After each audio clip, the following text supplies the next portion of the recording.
Hello and welcome to Central Georgia Focus, this month's Ask Mayor Miller edition. I'm your host, Liz Fabian from the Murphy Center for Collaborative Journalism. Welcome, Mr. Mayor. I appreciate you taking time out to have us ask questions of the public and our journalists. You know, over the past two county commission meetings, there's been discussion about the United Daughters of the Confederacy wanting to install a historical placard about a black Confederate fifer, Charlie Binger. And then in the first week, the pre-commission vote was unanimous, but then before the second vote, the final vote, Commissioners Virgil Watkins, Paul Bronson, and Mayor Pro Tem Seth Clark changed their vote. And then last week, before both meetings, you explained that you were exercising your authority to block that donation and calling for a community conversation. So what transpired between those 2 weeks?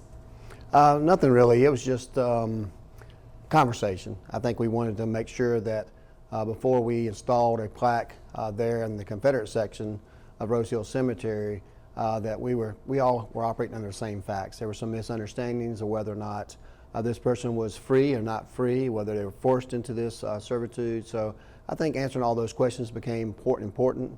So as mayor, I was authorized to not accept the donation of that placard right now. And I reached out to the NAACP with Gwen Westbrook and some of her folks, as well as the UDC, United Daughters Confederacy, to try to set up an appointment. We're going to get those groups together in the near future, and hopefully they can have some conversation and do back a report. And I wouldn't expect any activity to happen on that for quite a while. Well, from Facebook, an entity called Confederate Flag Snatchers commented that there's no reason to offer the United Daughters of the Confederacy any legitimacy or voice in this process. It's an organization dedicated to falsifying history. What are your thoughts about that comment? I don't have any thoughts about that. You know, we were talking to some of my commissioners, and I said, you know, there are certain things that come before us that we have a process that we have. Well, not necessarily a political process, but it's just procedural. Like if, you know, just say, for instance, a group like the KKK wanted to come to Macon to have a march. They could jump through the proper processes and go through to have that march. It's something we wouldn't necessarily be able to prohibit doing it. Sometimes you've had some rights to do some things, even though we don't want people to exercise those types of rights. So I don't get involved in all that. We're just trying to control what happens on our agenda. I think this was the best thing for the community, to place this on hold, to take a deep breath and get all the facts and make sure that everyone gets heard. And wasn't the UDC supportive of the move for the monuments that were downtown over to Rose Hill Cemetery in a designated spot? Right. And what kinds of conversations have you had with them since this? Well, just that I reached out to ask them if they would be willing to meet on both sides, and told them that I was going to hold off on accepting any donations. So I think that they'll have that meeting. It may not take place until next year. So it's something we shouldn't rush, have a little time. But this came through our Parks and Beautification, you know, through the normal process. It did, you know, as you saw in the vote, it really didn't meet the plateau to, you know, get anybody's attention too much. It just seemed like something they were going to do in a Confederate part of the cemetery that nobody really would see. Despite what some people say, it's not a monument. I think people purposely said that to erect the emotions of people, to make it seem like we were doing something that we did before to move, but it's just a little placard that was going to be placed somewhere in the Confederate portion of the cemetery. Removing those former monuments downtown that are now in Rose Hill Cemetery, that was part of the Macon Action Plan. And now the XL plan is going forward. How does that process work, and why is it important for the city to have a Macon Action Plan? Well, I think it's important because if you don't plan for things, they're not going to happen. I think you need to get a lot of input. Having those types of plans and meetings allow everyone in our community to have input before you make these big decisions. You also want to kind of take a look and see, you know, where do we see ourselves in 5, 10, 15, 20 years? And to have those type of plans, you need to know what type of infrastructure you need to have, what kind of funding you need to arrange, and what type of you know, collaboration that you need to have between a large group of people. So it's always important to plan. We have a lot of partners that work behind the scenes in doing that, and we're looking forward to moving to the next levels. And it's also very public driven, isn't it? That's how Macon has gotten so much recognition, I think, in recent years, because of the way the community comes together, offers suggestions, and then it formulates into a plan. There's a lot of public engagement going on. A lot of these plans that you see, you know, we're sitting at the table, we get to listen to those great plans and put them into action and put some money behind them a lot of times. But it comes directly from the people in our community that show up to these meetings, and they engage in these meetings, and lo and behold, a couple of years later, you have this great plan. Well, our GPB colleague, Grant Blankenship, asks, the city just hired an affordable housing coordinator. How will she connect the Macon Housing Authority, the Land Bank, and the $7.5 million affordable housing funds? What are the immediate and long-term goals? Well, nothing's changed there as far as immediate long-term goals. We want to get as much inventory as we can that is affordable to people out into the market. We had one plant we just announced here recently over in Pleasant Hill. There's going to be about 64, 65 residences there. We're excited about that possibility. Having someone at the helm that actually can market it now, go through the forms, get engaged into the community will help do that process much quicker. We have until 2026 to get the funds out the door. We're working on that. So we want to make sure by hiring this person here, who I think is a good hire, can just really hit the ground running. She's already done some proposals on the budget, but we have a committee with a lot of folks on there, with the Housing Authority, with the Land Bank Authority, with the school system, with county and other experts on there. So we're making some good progress, and I expect for 2025 to be a great year for housing in Macon-Bibb County. Of course, blight remediation has been a big platform of your administration, but recently there's been some legal action from a man who said that his property was bulldozed in the blight fight while he was working on it. Is there anything you can comment about that situation or how the blight program moves? Not really. It's just when you have litigation like that, we have to kind of take a step back. What I'll say is that we generally do not tear any houses down that had homestead exemptions on there. We do have a process. This particular person was notified, at least the owner of were notified about 20 months ahead of time and didn't take the steps necessary. But I think when the day comes up to court, we'll be willing to take our chances in that situation. I think Macon-Bibb County is going to come out fine. Where are we in the blight fight? Can you just we're approaching call a number out of your head? I think we're approaching 800, but we have started to slow down a little bit because now we're getting into those rehabable houses that we've looked at through Land Bank, through our Macon-Bibb County Affordable Housing Fund. Code enforcement has done a lot on the front end, so we don't have these blighted situations. So I think we're going to start slowing down on that and starting to rehab a lot more homes. We still have some on the list, and of course we'll get to those in proper time, but we want to make sure that we start now building some houses. That's going to be our main focus. And speaking of building houses, Planning and Zoning Commission is holding an open house on October 30th from 9 a.m. to 6 p.m. where they're going to be discussing the revisions to the comprehensive land resolution that governs the future growth. What are the important factors for Macon to consider as the community grows? I think you got to have positive growth. I think that's one thing to have growth, and the other thing is to make sure you have positive growth. As we saw out in South Bibb County a long time ago, they did not really plan ahead of time, and you had so much growth out there without the necessary infrastructure. And that's why we have a lot of the flooding problems we have out there now. I think this is a smart step on their behalf. I hope people will engage in there, put their input there, and make sure they can come up with a good plan that's going to be something that's going to be sustainable for a long period of time. And also at the last county commission meeting, y'all agreed to spend over $500,000 to do some renovations to the campgrounds at Lake Tobasi and repair the docks there. How does that fit in with the glamping proposal that's on the table, and where are we with that in the RFP process? I think the only company that proposed the initial proposal is the one who made the proposal, so we'll be reviewing that in the near future. I think it all works together because it's all, they're different parts of the lake. The money we put aside out there has been something that's been needed to be done for a while, so a lot of people are excited about that going out there. We need to upgrade those campgrounds, make sure they're put to good use, and it needs a little TLC, but I think that we're well on the way to do that. All right, well, when we come back, a lot of people still have confusion about those speed zone cameras, so we're going to try to clear that up once and for all, so stay with us.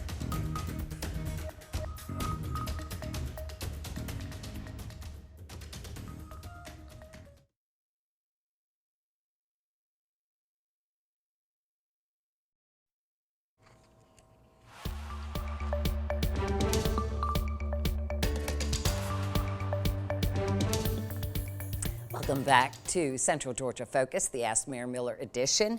The GBI has been called in to investigate the death of an inmate who was tased for alleged unruly behavior while in custody. So that prompted our GPB partner, Sophie Gratis, to ask, is the city actively deploying a mental health co-responder with officers yet? That was a program that was announced probably about a year ago. The sheriff has that program operating there now, so I think that question is probably more directed to him. Mm-hmm. As mayor, I get asked those questions all the time, but I honestly, he's a constitutional officer. He gets elected to do his job, and those hard questions need to go to him. We fund him at a high rate, and I think we've increased the spending there about $16 million GBI is going to do their job. We're glad to have outside agencies coming in. We want to find out what's going on. We know the truth. At the end of the day, if there's a litigation or something involved, of course, the county has to step up on that. So that's one thing we always have to keep in mind and be educated about. But I think those questions have to be directed to the sheriff. And, you know, the charter took care of that for me. So I don't have a police chief that answers to me. So from this point on, people just need to address the sheriff. But as far as you know, that the funds have been allocated to have those kind of counselor people available? They do. He's hired some folks over there. And now, how do you see the efforts of your administration working or not working when it comes to crime with the Macon Violence Prevention Program? I think we're well ahead of schedule. I think we have seen our numbers go down a lot. You know, and I will say this, because I just hate to repeat what the sheriff says before, is when something happens to you, crime's up 100%. But despite what people may think and believe, and we see all the time in the media, crime is down in Macon-Bibb County. Violent crime is down. We have an uptick in some property crimes, and that usually happens in this situation. Our cameras, our technology, our police are doing a wonderful job of solving it. We still have to work on those response times. There's not a silver bullet on that one, but I think we have to do a better job on response time. It's something I'm going to be looking at when we start talking about giving increased salaries and increased pay and all these other benefits. I'm going to need to know from the purse strings how we're going to make this response times better if we can continue to do that. And in full disclosure for our next question, it concerns the evening of faith, hope, and unity at the Atrium Health Amphitheater on November 10th. It's partly due with Hope for the Heart of Georgia, an organization that I'm affiliated with. So I just wanted to get that out first. But our Macon Melody executive editor, Caleb Slinkard, asks, why did you feel it was important to promote that religious event at the amphitheater and tie it to violence prevention? Well, I think for a lot of reasons. Number one, they didn't have a promoter. You know, all these other concerts that come in to the Atrium Amphitheater, they have their own promoters. They determine time, place, and manner, how many tickets get sold, whether they cancel a concert or not. This particular event, we've heard a lot. I mean, my Facebook page, social media, all year people have been asking for these types of concerts. So they reached out to me, asked me if I could assist them a little bit. I have a large following on my social media. And certainly if any other concert would ask me to do the same thing, I would have done the same thing, and I have on a couple of those. So I think it's important, number one, because we're about to go through a very tumultuous election. November the 5th will be here before you know it, and I think it's going to, just depending on who wins or don't win, it doesn't matter. Both sides, there's going to be some issues that we need some healing on. I think no better way to have that a week later on a Sunday evening, to have a time for unity and hope and have some good, clean music. People need to get involved in that, and I think it's something that ties directly getting our youth there, getting them in front of good, clean music like that in a good atmosphere, wholesome atmosphere, and hopefully we can have some good things come of it. So I know it's been your dream for a while that we have a mass choir put together from different churches, black, white, young, old, everything. Well, why is that important to bring people together in unity like that? Because I think we're stronger together, and I think that you know, a lot of things have been said this year about music bringing people together and the unification we have around that. And also, we have some of our our top churches here in Macon, but also Warner Robins. So we have the Sound Collective, we've got Beulah Land Fellowship, First Presbyterian, Second Baptist. It's going to bring a lot of people together at a good time. A good diverse crowd there is what we're looking for, a wholesome environment, and a way that we can just springboard our community up into 2025 to be a better place to live. And of course, you know, the reason the tickets are what they are is because we also have Ty Tribbett, Israel Holton, Rebecca St. James, and Mike Kinnerbrew coming. So it's kind of like a concert and a unification effort at the same time. At the same time, people don't realize a concert like this costs about $225,000, $250,000 to put on and to promote. It's not inexpensive. So we need to make sure we sell tickets and make sure that people show up so we can continue to have these types of events. Okie dokie. We're also getting a lot of feedback, as I mentioned, about those speed cameras at the school zones. People like Lynn Teet seem to be confused about what the flashing lights mean and the regular speed limit outside the arrival and departure hours. Well, I'll try to make it as simple as I can, as always. And Don't speed. I'm about to, about to close the subject on this. But bottom line is that the school day is defined as 1 hour before school begins until 1 hour until the last bell rings at that particular school. The easiest way to look at that is when the lights are on, you have a reduced speed. That gives you notice that, hey, something is changing. The lights are flashing. So if it used to be 35 miles an hour, the light's flashing, it's going to be whatever the speed says there, which is 25 miles per hour. However, during the school-defined day, if the lights are not on, you must go the regular speed limit, but they give you 10 miles. So you don't get a ticket until you go 11 miles over. People say, well, put more signage up, but really if you're going by 30, 45 miles an hour, you're not going to read about 10 different times on the signage. We go over and above what's required by state law. We pride ourselves in doing that. Part of the money we spend on all these other lights and signs is additional monies we did because we wanted people to be open and transparent. Look, the numbers have gone up on collections only because we've added new schools to our areas. We have seen a speed decrease in most of those school zones. You should see tickets go down in those zones as people become more educated about them. But the bottom line is, if you really want to stick it to the government, you think it's a money grab, don't speed. We'll get zero money, and we'll all be happy because of it. Well, Robert and Rita Nabel want to know about how many tickets have been issued and how much money that brought in, and who receives the revenue and how's it spent. So it's a 75-25 split between the company that owns, purchased the equipment, which is large expenditures. You also got to realize too, they send out all the notices. They keep up with all the information. They mail it to your house, give you the court dates and all that stuff. And as you know, the cost of postage these days has gone up tremendously. Macon-Bibb County is not equipped to handle that. We don't have the equipment. We couldn't do it for that $25. So it saves Macon-Bibb County money, no matter whether they're from Maryland or if they're from Macon. We don't have the equipment. We don't have the manpower to do that. The 75% must be spent for public safety. A lot of that goes to the Sheriff's Department with equipment, new cars, new cameras, the flock cameras, the Verkada cameras downtown. Our Macon Violence Prevention Program has got some of that for grants for Community Foundation. For lighting, we're doing some things with the school system that we'll announce soon on how to make their schools more safer. So all that's going to be, have to be done. And this has been over a 3-year period of time. I don't know the number of tickets. I think that just got released by somebody, but just several $1 million over 3 years is not a lot of money. We collect that from Georgia State Patrol doing their enforcement just on the interstates. So, but the bottom line is, this is a still civil citation that doesn't affect people's insurance. It's not a criminal violation, but it has to go to public safety, and people ought to be excited that we're spending money on public safety and makes it a safer environment to live in. And can you give us any feedback on the other technology that you've put in place, such as shot spotters and the other cameras that are downtown? Verkada's solving cases left and right. We're safer downtown because of it. You're still going to have some issues, but it has some of the recognitions on there, so we were able to get somebody committed a particular crime. I go back to the person who was hit on the park bench there. We were able to track them throughout the entire downtown, went exactly where they were at, picked them up and arrested that person. Solving cases left and right. It's a very valuable tool. The shot spotter is doing wonderful of electing where the shots are being fired at, so we can really hone in on where to put the resources at. So like it or not, we're going to get in the AI world very soon. We're already there. People, a little bit older don't recognize that, but if we don't get ahead of the curve, we're going to be way behind. Well, when we come back, we will talk more about blight, residents' concerns about blight, and where Macon can find money for infrastructure improvements. Stick with us.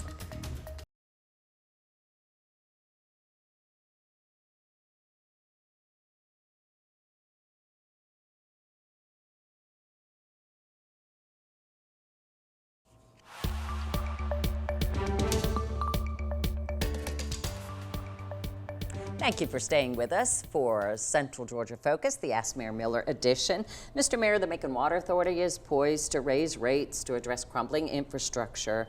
And our 13 WMAZ partner, Nicole Bailey-Coven, asks, how much money did Macon get from the Congressional Bipartisan Infrastructure Bill, and what are your plans for it? Well, I don't know the total amount that we have got so far. It's based on project need. So, of course, we got some ARPA funds a couple of years ago. We continue to spend those, and that time is running out. In the next couple of months, we'll be completely deleted those funds. The infrastructure bill itself, we've been working with Senator Ossoff mainly on those funds. Senator Bishop, of course, Congressman Bishop, all of them really, but mainly those two have been working with us to get some infrastructure for our airports, for our roads, for our bridges. So we're submitting projects that we believe are shovel ready to them, and hopefully we'll get awarded some of those projects in the near future. But it's not going to solve all our problems. We have to still continue to plan for growth that we have in our community. We have a SPLOST coming up, in 2025, and I suspect we'll look at some infrastructure in the SPLOST as well. So it takes all hands on deck to make sure we meet the financial needs to kind of get ahead of what we got planning. I know one of the priorities you have is an unprecedented amount of money for road work, and Ruth Solomon says that so many of the roads are in desperate need of just restriping. She says it's hard to see the lines along Bass Road and Northside Drive. I know you're getting ready to do major improvements there, but any plans just to restripe? We do have a restriping program. We do it all the time. That's part of our LMIG money as well we can use for restriping. Local Maintenance and Improvement Grant. We do look for putting a large number into our supplies for paving of all the roads, but you're certainly not going to go stripe a road that you're going to turn around and repave in the very near future, so we just have to kind of wait on some of that. And some of the roads that people mention all the time are state roads, not county roads, so they're responsible for that. But like I said, we don't want to spend a couple $100,000 to go put stripes on a road that we know we're going to pave in 6 months to a year. It just doesn't make good financial sense to do that. But the state can also help on some of their roads as well, and reflectors also help. But the other thing that helps is maintain the safe speeds that you have. If you're going to speed limit, a lot of times you don't have those issues, and we just ask for people to look out ahead. Well, my good friend Ann Steele said that she noticed the overpass on I-75 at Riverside Drive there in between the cemeteries. Brand new bridge already has 4-foot weed growth, and the lights have been shot out. Any comment on vandalism and maintenance issues there? First, I've heard about that. I think you may have some weed growth until it actually gets finished. I mean, the whole project, there's no sense going through there, spraying, cleaning all that up when you still got building that has to be done and final inspections that has to be done on that. So the state is doing all that, so I asked her to direct all the questions to the state of Georgia. Until the lights get turned on and get transferred over to Macon-Bibb County, they're not our responsibility. And one more on Blight. Mrs. Towns says Newberg Avenue is in disrepair, and it looks like someone's having a flea market in their front yard. How are plans progressing with illegal dumping and those things? Legal dumping's going fine. We've got a lot less of them than we used to have. It's still a challenge. But I would say that she needs to call code enforcement if they have some, hoarders or type of flea market activities. We've been pretty good about going through courts on those and getting those things taken care of. In the past month or so, Macon-Bibb County has stopped broadcasting the non-agenda item comments, the public comments at the end of the meetings. Do you know what the reason was for that change? Because there's there's agenda comments that come at the beginning, right. And then there's sometimes a lot of people. Well, a lot of times it's not related to anything that we have on an upcoming agenda, and we don't want to take up that time. We've also had problems with people showing up and grandstanding and cussing and kind of getting unruly on there. So people are always welcome to come there if they want to come in person, but we're not going to give people an avenue to sit there and just berate everybody and say these negative things on there on items that's not even coming up for a vote. If they're that important, they'll come up to vote on a later time. They'll be on the agenda, on an agenda item, and people can get up there and actually say that. But we do a favor by doing everything Facebook Live to make it convenient for everyone. It's something we're not required to do. Certainly anyone's welcome themselves to come sit in the chamber with the rest of us and listen to all the wonderful things we got going on. But just to have a back and forth just from somebody's soapbox afterwards is something we're not going to accommodate any longer. And public comments are just that. You don't even answer them. It's not a question and answer period. That's correct. I imagine too, at that time, somebody could just go out and say something about someone that's not substantiated, and then it's out there in perpetuity on social media. Is that part of the rationale? A lot of times people go there and they put out misinformation, or they'll take personal attacks against personnel, and we need time to, to evaluate those things. So it's something we can do in private. A lot of times we write all that information down, we follow back up with the folks there, but we're not giving people just an opportunity to have a one-sided argument with someone on things that are not even on our agenda. We only have a minute left, but you mentioned it earlier. We're in the height of this election season. Any thoughts about how divided the nation seems to be and how we can come together after November 5th? Well, I mentioned November 5th because that's the election, but we know with all the hurricanes and things that we've had here, particularly in North Carolina, we know with all the challenges that we've had about people having to vote, every vote count by hand. We know by the record number of turnout that people have done so far, this election is not going to be over on November 5th. It's going to be a while before those votes are counted, unfortunately. But I do think that we'll put it all behind us in very quick. Well, we've got to put this show behind us, but remember, send your questions for Ask Mayor Miller to mercerccj@gmail.com, and we'll get you some answers next time. Thanks for joining us.